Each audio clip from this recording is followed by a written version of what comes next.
Alright, so before I do my review of The Ugly Stepsister, I have some good news. Yeah, I have a mic now. Nothing crazy.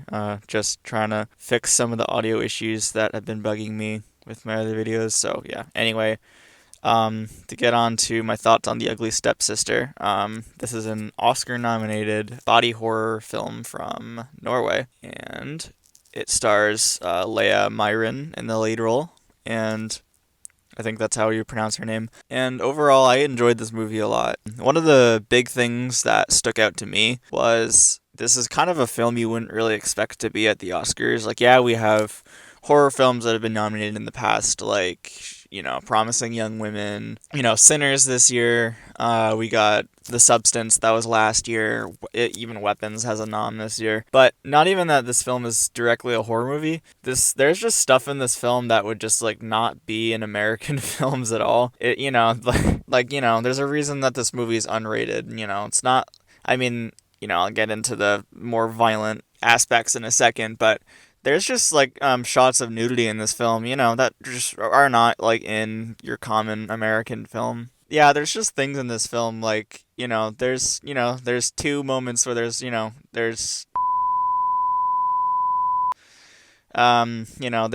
a scene where a woman has her leg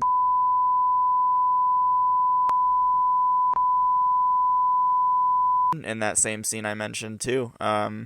Yeah, you just don't see that in a lot of American films. Mostly just because the MPA is stupid, but, maybe that's just the cultural thing. What I really liked about this film is that the familiar story that's being told in this film is the Cinderella story, and it was able to use all of the cliches and still be able to have a not only compelling story with some interesting themes going on. This is a body horror film from a female perspective.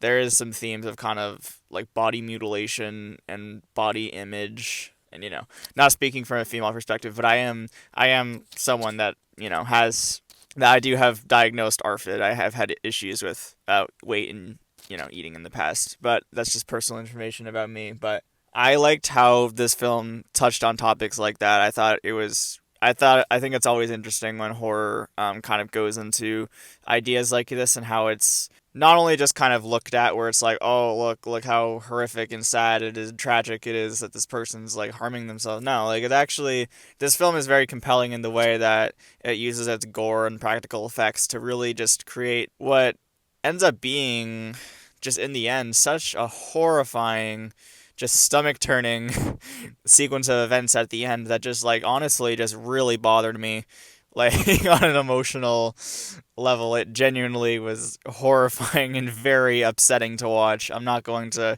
reveal what this specific gore moment is, but like holy shit, like talk about insane like practical gore effects. It is crazy. If you're squeamish in any way, do not watch that scene or this movie, to be frank, honestly. This film isn't perfect. Overall, I feel this film was decently well shot and has good sound design and some good makeup and hairstyling. However, I feel like one aspect of like kind of these big elements that make film go together, like, I thought for the editing of this film, I thought there was a lot of really strange choices with the editing.